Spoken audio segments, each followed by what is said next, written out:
So I'm Rian Narvekar. I'm 15 and I did my first entrepreneurial event when I was 10. And basically I did crowdfunding for a trip to Barcelona, a football camp.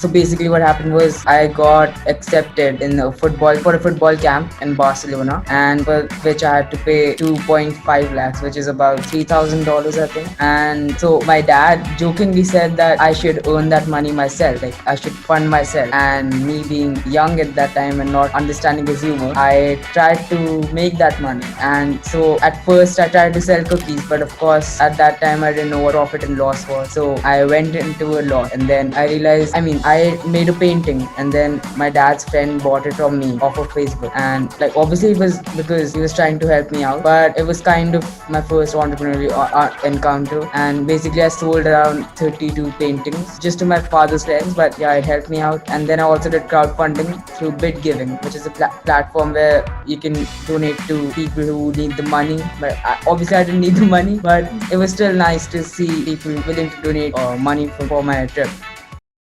Thank you so much for taking the time out to be in our daddy-daughter venture, because this is because you are of the younger generation like us. We decided that this would be kind of our interview to shine. But I do have a class in a few minutes, so Aviana is going to take over with her questions. All right. So first of all, we would like to say this is our daddy-daughter venture. Basically, a few years ago, our dad would tell us stories to try to put us to bed, because he would always travel, and so whenever he'd come back, he'd like to spend time with us, and that he would give us bedtime stories, but we'd always fall asleep. So he'd be like, that was not the point. The point was to give them knowledge. So we decided slowly he started making fictional books. Can you give it to us? The story started becoming fictional, and eventually we made the bedtime stories into a book called Bedtime Stories for Tomorrow's Entrepreneurs. And that was pretty successful. We had an awesome impact on young children. So we decided after that, why not take on a more challenging journey?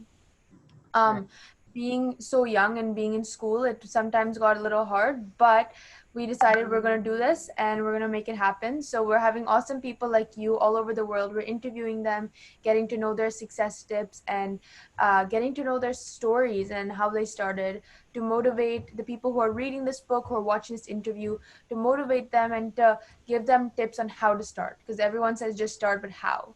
So first of all, would you like to introduce yourself?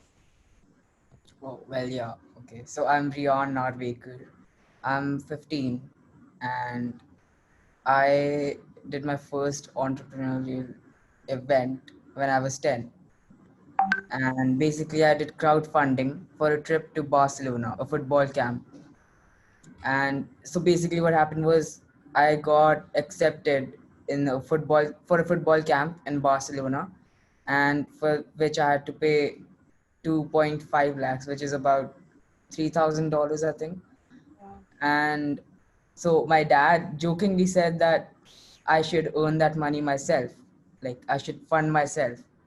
And me being young at that time and not understanding his humor, I tried to make that money. And so at first I tried to sell cookies, but of course at that time I didn't know what profit and loss was. So I went into a loss, and then I realized, I made a painting, and then my dad's friend bought it from me off of Facebook. And like obviously it was because he was trying to help me out, but it was kind of my first entrepreneurial encounter. And basically I sold around 32 paintings just to my father's friends, but yeah, it helped me out. And then I also did crowdfunding through bit giving, which is a platform where you can donate to people who need the money. But obviously I didn't need the money, but Mhm. it was still nice to see people willing to donate money for my trip. Yeah. Awesome. Great. Okay. So, what exactly is crowdfunding? Can you open up a little bit more about that? Well, I don't really remember properly, but basically I put up the story that I've been selected to go to Barcelona for the football camp. which was pretty rare, and that my father is not giving me money for it. So yeah, so I put that story up on a platform called Bid Giving, and I raised money for my thing. Yeah. Okay, great. So as a 15-year-old, what is your motivation? There's so much. I'm 14, and I know that there's so much. Sometimes you have to deal with high school stuff. Sometimes you have to deal with after school stuff. How do you motivate yourself to keep going? All right. So currently, I'm running my own small business, which is of sneaker reselling, and like in the US, it's a lot. It's on a much bigger scale, but in India, it's still there. And yeah, I've made around $5,000 if I convert it into dollars. $5,000 in profit in the last 5 months. So it's going pretty well, and obviously the passion for sneakers. I just it's only been around 1.5 years since I got to know about the sneaker culture, and I found a way to monetize it. Awesome. Okay, Evan, do you have a question? Yeah, so my first question is um like when you were doing it and like things weren't working out your way, why didn't you just give up like other kids do? Like they just give up. They're like, oh, this is not working. Like it's not going my way, so I'm just gonna give up. Like, what was your motivation? Firstly, okay, for my thing, it wasn't much of a downfall for me at any point of time, but still there were times where I didn't get any sales. So I knew that. So basically, I all obviously know that markets at times don't do well, but I knew that later, in perhaps 15 days or 20 days, it will get back to normal. And I just had faith in myself and in the market. Yeah. Awesome. All right. So what are some of your dreams for the future with your sneaker company? Or actually, first I'll go with open up more about your small business and how you've been able to sell, especially times like this right now. A lot of businesses are struggling to make money. So how have you been able to market or to being able to create leads?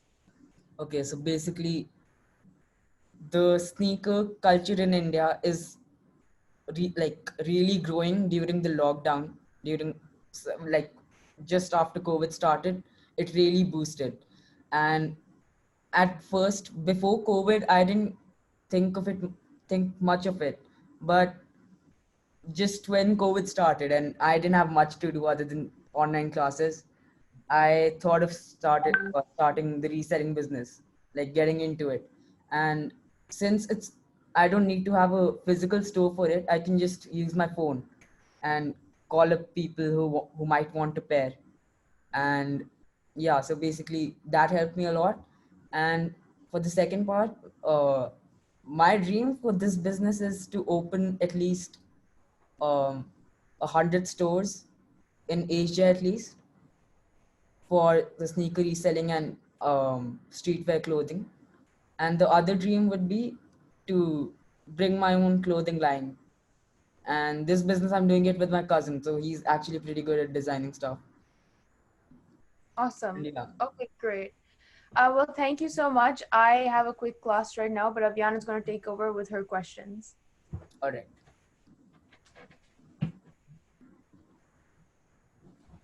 Okay, so my second question is, what is your message to other teenagers that want to start their business but they don't know how? Okay, so first of all, I would suggest every person to read this book called Shoe Dog by Phil Knight. It's about how the founder of Nike started Nike. So that's there. And the other thing is obviously have faith in yourself. Don't get demotivated for small stuff. Like if you have a dry month of no sales, it's fine. It'll get better. Yeah. Yeah. Okay, so um, my next question is like, what are your dreams for the future with your sneaker company? What are your like what are your expectations that you want to happen? Okay, so basically, most of us in India, sneakerheads, are motivated mainly because of the culture in US. So like LA and New York, and like we know that LA has many sneaker stores like Foot Locker, Cool Kicks, Nice Kicks, and other stuff. And so my dream is to open my own uh, brick and mortar store in India, at least 5 stores in Delhi, in the capital, Mumbai, and Bangalore, and other places where there's a market for it. And obviously, India does not have people who are willing to spend 30,000 or 40,000 on a pair of sneakers, which is about $300 or $400. But still, there are people who, like, there are a lot of people who are ready to do that. Yeah. So my next question is, what were some of the struggles with starting the journey of yours while being in school and managing, like trying to have fun with your friends and like schoolwork, homework? So what were some of those struggles that you faced? All right. Being very honest, when I started this, I didn't pay attention in school at all. The whole, like in school, outside of school, every time I used to think about this business, thinking of the next sale and what else to, which new sneaker should I buy and what all to invest in. Yeah. Okay. So my next question is, what was the process and how did you crowdsource um and raise money from like total strangers? Okay, I don't know the answer for that myself, but I guess, okay, so my dad did help me out a lot because he has a good network of friends. And being very honest, I'm pretty sure that most of them donated because they know my father or something like that, and just to encourage me to become an entrepreneur just like him. Yeah. Okay. So my next question is, we know that you're also into sneakers and buying and selling. Um, how do you start with that? Like, how did you start doing that from Yeah. scratch? So in the beginning, I thought of buying off other resellers, but of course, there's not much margin there. So instead of that, I connected and to other entrepreneurs. That this is a must for every person to network. And I got into the network of sneakerheads who get the stuff for retail, and then I get a better deal with them, and I sell it to another person who really wants the pair, but at a good rate. Yeah. Okay. So my next question is, how did you convince your parents that you wanted to be an entrepreneur or like you wanted to start your business and wanted to sell and earn money?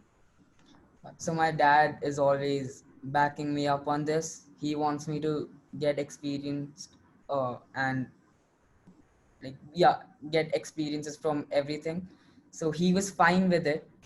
He in fact encouraged me to do this because when I got into the sneaker culture, he he obviously made the purchases for me because my first sneaker I got for resale, he was kind of shocked because he thought that sneakers should like couldn't sell for more than 15,000 bucks or 150 bucks. And seeing that I can buy pairs worth 480 and there are other people willing to buy it for more, he he in fact told me that I should start this business. He said that it's a good Oh, market and it's going to rise. And okay. my mom, of course, said that I need to study and focus on that. But still, she backed me up. Yeah. Yeah. So I'm into horses and I'm into like stables and horses. So how should I start my business around horses? It actually depends on what you want to do, right? Like there are different paths to. I mean, I don't know much about horses, but probably there's you can monetize by selling saddles or horseshoes. I don't know, or maybe horse grooming. I don't know. Okay. Yeah. So my next question is, um, do you believe in like self-education, like educating yourself, or do you believe in like someone that knows how to do it teaching you? I believe in self-education because that's the only way you'll learn. And with it's self-education is basically learning from experiences, right? So Yeah. without experience, you can't do much in life. Yeah. So what do you do with your sneakers? Do you design them, or do you just like get sneakers and sell them, or do you actually design them? Yeah, I'll explain that. So sneaker reselling is basically Nike. So for example, Nike releases a very limited shoe, like the Air Jordan 1, and perhaps it's a collab with a artist like Travis Scott. So that shoe retailed for $175. But in the resale market, the day it dropped, it went up to $500 for resale because it was a limited pair and a lot of people wanted it. So the people who managed to get it for 175 bucks, either they decided to keep it for themselves or resell it and make a profit. So now that pair is worth $500, which was for 175, and the person who got it for retail made a margin of $300. But the catch is that this market is ever growing. So the when the date dropped, it was for 500 the resell, and now it's for a hundred, like it's $1,700 the resell. So it keeps on growing with time. And basically, what I do is I try to get the stuff on retail. If I don't get it, which happens a lot in India because the Nike website doesn't work as well as it does in other countries. So the network I have, they give it to me for like 5,000 rupees, which is $50 above retail. They make their profit, and then I probably hold on to the pair when the market is at its peak. I sell it then, or I sell it as soon as it hits the amount I feel it's right. Yeah. Okay. So my next question is, what was have you ever had a day when you thought you were going to sell sneakers for a price, but someone actually offered it for more than you were expecting? Every day that happens every day. But the thing is, I'm good at negotiating, and somehow I managed to crack a deal where the person who's selling doesn't incur a loss and I don't have to pay too much. It's Okay. simple, yeah. Yeah. So how did you how did you find out that you wanted to do this? Like, were you like, oh, like I just like sneakers and I just want to sell them and I want to earn some money, or like how did you find out that you wanted to do this? So if you know who Kanye West is, I'm assuming you do. Yeah. He has his line of shoes which are Yeezys, and to be very honest, India gets the trends a lot later than America. And so basically, Kanye West released his Easy 350s in 2016, and it reached India in 2017, the trend. And it's still going on. Like, still, even though the pairs are in much more quantity, people in India are ready to pay. I mean, they really want the sneaker. And so, wait, what? Can you repeat the question? I'm getting off track. Yeah, sure. So, how did you know that you wanted to do this? Like, how Yeah. did you know that you wanted to sell them and earn money from that? Yeah, so I saw a lot of my friends, not just friends, sneakerheads I know, even they don't manage to get the pair at the retail price. And it's like they have to pay like 200% or 300% more in resell, but I managed to help them out and not like make their pockets hurt. I got someone, like I knew someone in UK who got the pairs for retail there, and he shipped it to me for a lot less margin than other resellers. And I gave these pairs to my network for a good price, and they were happily paying for the pair instead of like being broke and having the pair. Yeah. Okay, so my next question is, do you think like the quarantine helped you, like because everyone's stuck inside and they like want to keep buying things, so they like have entertainment? Do you think that helped you, or did What? it like Yeah. decrease So your for customers? sneakerheads, the thing is, we liked how quarantine turned out, but we don't like it because we managed to get a lot of sneakers, and we had time to look at the whole sneak how sneaker how the sneaker reselling business is going, and which sneaker is doing well, which is not. And we managed to get a lot of stuff for a good price, but the only problem we have is now we can't wear them outside and show it off. But yeah, quarantine helped me and other resellers a lot, because in quarantine we do all the whole day we're on Instagram, we're browsing through our feed, and we see each other's stories, and we connect to other sneakerheads, and that's how we build the network. I mainly quarantine helped me build the network I have right now. Yeah. Okay, so my next question is, do you think it would be harder or easier in like America or like Canada or any other or like other countries, or do you think it would be harder than India? I I mean, it depends. So for sneakers, it might be harder in the US because you already have so much competition there. You have like 30 different stores there. And in India, you have three stores which get you hyped sneakers. One is veg non veg, one is super kicks, and the other is a resale store. So India does have a big market for it, and there is a demand for it. So it may be easier in India compared to US or other countries.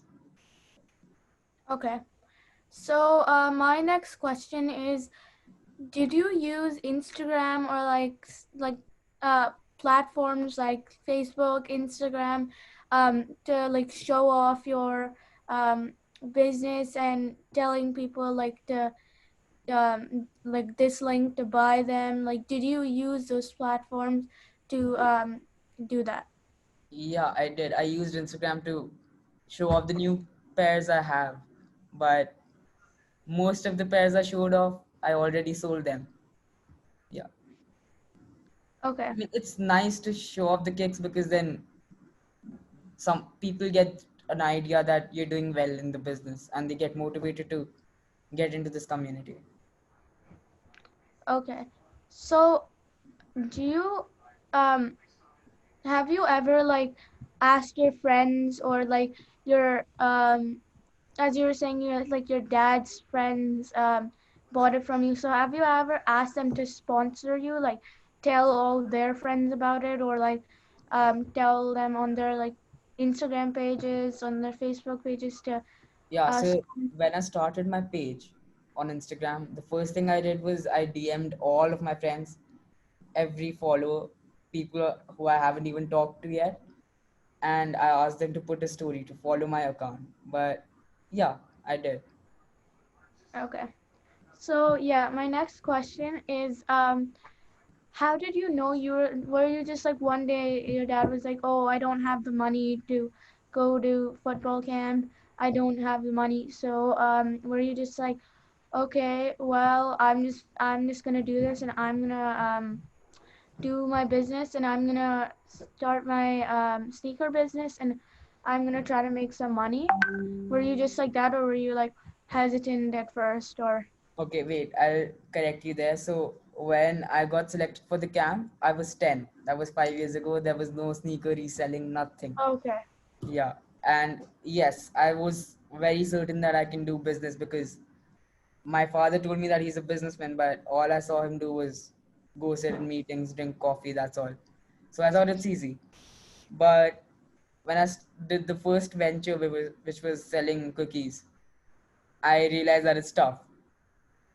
But I still did the paintings thing and the crowdfunding because I really had the passion to go to play football. And that was the main goal. It was not about entrepreneurship as per se. Yeah, so mainly passion was what helped me. Okay.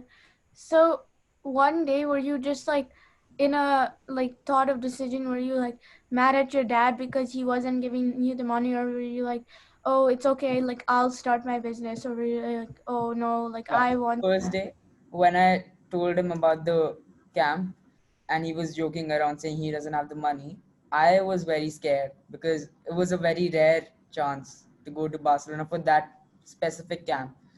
So I was pretty scared for the first few days, but then I thought of a solution, and I'm sure that my dad just forgot about the joke. He was ready to pay the money, but I don't know. Yeah. Okay. So yeah, those are all my questions. Thank you for coming, and thank you for being here.